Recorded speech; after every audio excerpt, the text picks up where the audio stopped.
Right now, Local 3 News begins with your forecast first. Hi, I'm meteorologist Tom Kippen. As we look at our current temperatures, colder air is starting to move into the upper Michigan from the north and west, where we do have temperatures dropping into the 20s across the western UP. We also have some snow moving on through, especially from Marquette back to Baraga and into the Keweenaw Peninsula. We'll keep some snow showers around tonight along with some gusty winds, but they start to become few and far between by tomorrow morning, and then we're all back to the sunshine by tomorrow afternoon. From Storm Team 3, that's your forecast first. Local 3 News at 6 starts right now. Tonight on Local 3 News, who was arraigned in the death of a 74-year-old man from the Upper Peninsula? And how one UP school district is addressing the topic of nicknames. Plus, where in the UP you can see a performance of The Little Mermaid. Those stories and more tonight on Local 3 News. From WJMN-TV, Marquette, Escanaba, this is Local 3 News at 6. Good evening. Thanks for joining us for Local 3 News. I'm James Fillmore. We now know the name of the man arrested in a Menominee County homicide investigation. Gary Phillips Donovan was arraigned. He was arrested in connection to the killing of 74-year-old Michael Donovan of Menominee County. Troopers from the Michigan State Police Gladstone Post were called to a home around 12:30 Tuesday afternoon in Harris Township. Meanwhile, a home in Gwinn was destroyed by a fire. It happened this morning on Johnson Lake Road. Police on the scene said a husband and wife were home at the time and did make it out safely. Officials say the fire started in the rear of the home and was reported by someone who saw smoke and flames. A new committee is researching whether or not Marquette Senior High School should change their school's nickname. Rebecca Bartolome spoke with the chairman of the committee to see how it works. Rebecca? Marquette Area Public Schools Superintendent Bill Saunders asked members of the community to form the MSHS Nickname Research Committee. Saunders and the MAPS Board of Education are asking these people to research 3 questions connected to the use of the school's nickname, the Redmen and the Redettes. To see if they're in any way creating an adverse learning environment for children, students at the high school, if the nicknames are still a source or have a sense of pride for all students, and if the nicknames are culturally insensitive. And so our job is to look for evidence around those 3 questions. Lou Big, the chairman of the committee, is a former Marquette Area Public Schools teacher and served on their Board of Education in the past. Members of the community have been invited to provide input on these questions through an email account set up called nicknameresearch@mapsnet.org. We're getting responses, and the committee wanted to make sure that we could provide a point of access for folks. Our charge is to collect evidence. So if somebody agrees or disagrees with any or all of those questions, we wanted to know the evidence they used to make that statement. And as you can imagine, we're getting some opinion statements through email, and we're also getting answers to the questions with evidence provided, and that's really helpful to us. About 10 years ago, the school's logo changed from a Native American head to the letter M. Lubig says that was done with no pushback. This is an interesting thing with Marquette schools, is every elementary school, the middle school, the alternative high school, and the high school all have a separate logo, a mascot, and nickname. So there isn't a consistent nickname across the district, which some of our committee members have brought up, and really those folks on the committee who are involved with athletics, is there's no real rallying point. Lubig says something like this might spark conversations in other UP communities who have schools with controversial nicknames and mascots. We're in the business of education, and that means discussing controversial issues and coming to some shared agreement as to how we're going to move forward around how our schools are run, how they look, how they're named, how they're resourced. I work a lot with the superintendents in the Upper Peninsula and teachers and students, and everybody goes about their day and what they're trying to do every day with great intention, right? But it's bringing things forward that are troublesome to large groups, small groups, those are difficult conversations. But every one of our schools is set up to have those conversations. And then their elected school boards are all willing to do the same thing, right? And it's just part of how we function in a democratic society. People have until November 26 to submit their responses on the issue. So Rebecca, what's the plan after the submission deadline? So they'll be looking at all of the responses, and based on that information, they will make a recommendation to the Board of Education at their meeting on December 16th. Now, I also reached out to the school for comment, and they said that they do not wish to be answering any questions on the issue at this time. Okay, Rebecca, thank you very much for that.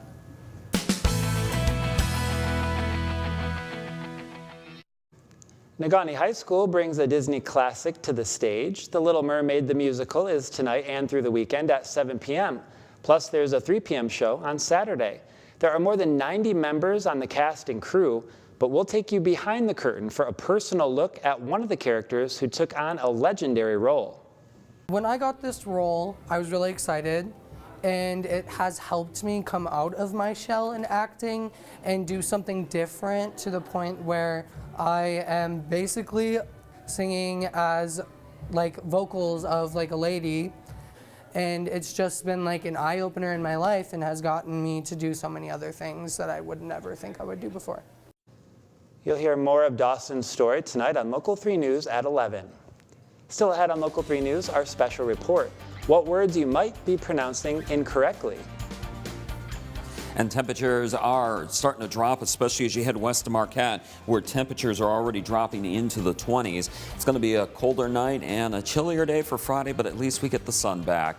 And it does hold into the weekend for a little bit, that sunshine. Details next.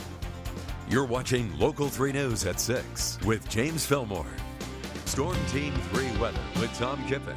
Sponsored by Shunk Furniture of Marquette. And this colder air continues to move into upper Michigan. We're seeing the rain showers that were in here this morning out of here, but they're also switching over to some snow showers. As we look at our Local 3 radar network here, you can see we do have some snow moving on through the UP, and the heavier burst of snow, mind you, this is not going to add up too much tonight, is west of Marquette here into Baraga County from Covington towards Alberta and then into L'Anse and Baraga, and then you can see this darker blue is starting to head into Marquette County. So the roads might be a little snow covered and ice up a little bit, so just be careful out there, but we're really not expecting much in the way of heavy snowfall tonight where you're really going to have to shovel out tomorrow morning. We're not expecting that. Winter weather advisory for another hour or so out in the western UP and Keweenaw Peninsula, and with a driving north to northwest wind for tonight, we do have a lakeshore flood advisory that is in effect, and the high waves could cause some lakeshore flooding and maybe some minor beach erosion for the Lake Superior shoreline in Alger and Luce counties. As we look at what's ahead here, we're looking for some snow showers and also the wind to continue tonight. Some snow showers may linger on into the daytime on Friday in the morning in the east. Otherwise, we do get some sunshine back, and I think we all eventually do see some sunshine for Friday. Gusty winds, though, are back for Friday night, and they may continue on into Saturday. Saturday, once again, we get the sunshine, but the cloud cover, light rain, and light snow is in the forecast for Sunday. Let's just roll through this pretty quickly just to show you we're not looking at much in the way of additional snowfall accumulation. Maybe a lucky spot or two gets an inch or two as we head into late tonight into tomorrow morning. So here's our snow through this evening and into part of the overnight, but it starts to become few and far between by tomorrow morning, but it could still hang on across the eastern UP. And then as we go into Friday afternoon, look at this, the sunshine is back, and then for Friday night, maybe some clouds, but this is when we'll be dealing with the gusty winds once again. Saturday, we're dealing with sunshine once again. That's pretty good, but then Saturday night, I think more cloud cover does begin to move on in. Here's the wind gust forecast, mainly out of the north to northwest and eventually northwest tonight, maybe gusting over 25, maybe 30 miles per hour closer to Lake Superior, and we'll also have some higher gusts in spots across the central and east as well, and some of those gusts could continue on into tomorrow morning. And then as we go into tomorrow afternoon, the winds do do become lighter, but look for the winds tomorrow night to once again pick up the pace, and at times they could be gusting over 30 miles per hour through tomorrow night and on into Saturday morning. And then for Saturday afternoon, we do keep some gusty winds in the weather forecast. Temperatures 30s in the east, but as you can see, we're cooling off into the 20s in the west, 25 degrees in Ironwood. And as we look at our forecast for tonight, look for lows eventually around 20 or into the 20s. Some snow showers, but they shouldn't add up to much tonight, and we'll keep those gusty winds going. Northwest, eventually 15 to 25 miles per hour, at times with some higher gusts, maybe over 30 miles per hour, especially near Lake Superior. There's a 7-day forecast. Some snow showers in the morning. I'm so excited to say this. Sunshine, though, by the afternoon hours for Friday. Highs around 30 or into the 30s. And then a little bit more sunshine for Saturday. Light rain or light snow. That's why I got the question mark there for Sunday. Then I think some better rain or snow chances as we go into Monday and Tuesday. We might cool down a little bit towards the Thanksgiving Day holiday next week. You can always get your latest weather forecast on our website at upmatters.com. Okay, Tom, thank you. Up next on Local 3 News, a college student in the UP is going viral. Find out why when Local 3 News continues.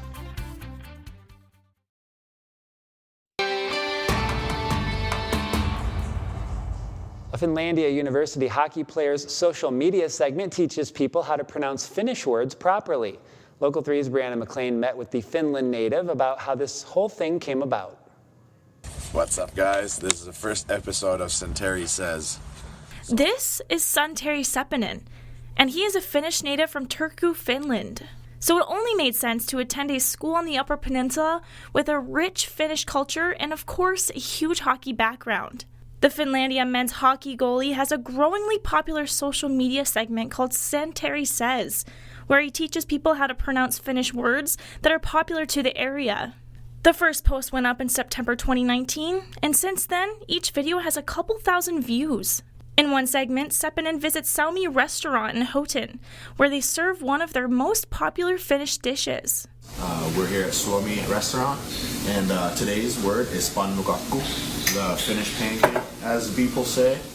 The sauna episode was even reposted on the Embassy of Finland in the US's Facebook page. Well, sauna is one, because not everyone knows. A lot of people say sauna, but it's not. And just pretty much everything related to Finnish language, they're hard words, so I don't give them a hard time about it. Today's word is a word that gets mispronounced a lot, especially by our team's Canadians. Take a hint. The word is sauna, not sauna or sauna. It's sauna. So as a Yooper from Sault Ste. Marie, I actually pronounce this word just like the Canadians. Sauna. So I thought it'd be fun to go around Local 3 and see how people pronounce this word. Let's go see what they say. Sauna. That's not it. Don't use sauna. Sauna? Is that it? I should know this. This is embarrassing. Wait. Sauna. Sauna. Sauna. According to the Finns, anyways. Oh boy. This is going to make a lot of my relatives angry. So Isaiah, how do you say this word? Sauna. Jamie.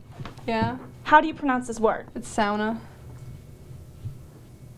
To find the full episodes of Santeri Says, you can visit our website, upmatters.com. Reporting for Local 3 News, I'm Brianna McLean. Sports with Jake Durant is straight ahead tonight on Local 3 News. We'll hear from the Northern Michigan hockey team before their big series against rival Michigan Tech, next in sports. But first, a look at stocks of local interest and today's report on precious metals.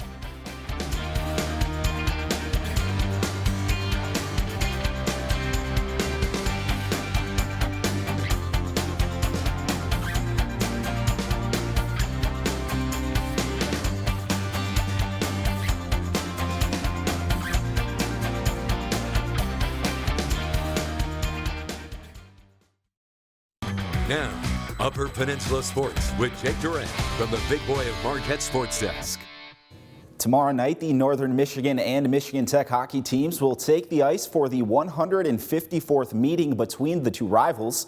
The Wildcats enter the two-game series ranked 19th in the nation, sitting at 7-3-2 and 5-1 in the WCHA. NMU does sit atop the conference standings. The last time the two teams met, NMU swept the Huskies in early March to conclude their regular season. It was the first weekend sweep for the Wildcats over the Huskies since October of 2005. Northern Michigan has been finding the back of the net consistently to start the season, but scoring won't come easy against the Huskies team that only gives up an average of about 2 goals per game. They've won 3 of their last 4 games. They just swept a rival on the road. So they got a lot of things going in the right direction for them. Their goaltending's been phenomenal. It doesn't matter which guys played for them. They've all got great numbers, and Drusic's played very well for them lately. You know, because they defend so well, there's going to be stretches where we're not going to get as much done offensively as we would hope. But you have to stay with it, and you just can't get frustrated. You just have to keep going back to it and going back to it and going back to it, and hope you find a little daylight there. The puck drops for Game 1 Friday night at 7 p.m. Eastern from McKinnis Student Ice Arena in Houghton. The teams will play each other Saturday night at the Barrie Event Center in Marquette at 6 p.m. Eastern. For the 3rd year in a row, the Michigan Tech volleyball team will play in the GLIAC tournament semifinals. Last night, the Huskies took care of business and held serve on their home court, topping Grand Valley State 3-1. Tech came out focused, dominating the first 2 sets. Grand Valley would stay alive with a 25-20 third set win, but behind a strong performance by Macaulay Peterson, who finished the match with a team-high 20 kills. The Huskies put a run together in the 4th set and eventually went on to win that set 25-20 and the match. Here is Michigan Tech head coach Matt Jennings after the victory. Feels great. That was a big win. Any playoff win is big. To come in, you know, a team we haven't seen in a while this season, since we played them the first time. I think they've improved quite a bit. They have a bunch of weapons that we saw here tonight that can score. I thought the first 2 sets were very, very well played on our end. We weren't pleased with the way we played in the 3rd. That was kind of maybe their last gasp, and it took about halfway through the 4th to get it back and secure and back under control. But those first 2 sets were really good, and maybe the best 2 sets we've played in a couple weeks now. The Huskies will face Northern Michigan in the GLIAC semifinals this Saturday in Big Rapids. Okay, Jake, thank you. Stay with us to find out what's coming up for Local 3 News at 11, and Tom will have another look at the weather. News tonight at 11:10 Central, tips for how to be physically ready for winter chores like shoveling. In Health Watch, what kind of mental health training some people are getting to help their loved ones. Stay tuned for those stories and the rest of the evening news tonight on Local 3 News at 11:10 Central. Tom's here with one last look at the weather. And temperatures turn colder as we go into tonight. Look for lows around 20 or into the 20s with some snow showers and gusty winds. Some snow showers may remain for the eastern UP on Friday morning. And then I think we're all back to at least some sunshine by Friday afternoon. A little chillier, highs around 30 or into the 30s. Some sun lingers on into Saturday, but we'll also have some gusty winds return tomorrow night on into Saturday morning. Okay, all right, thanks for joining us. We'll be back at 11, but until then, have a good night.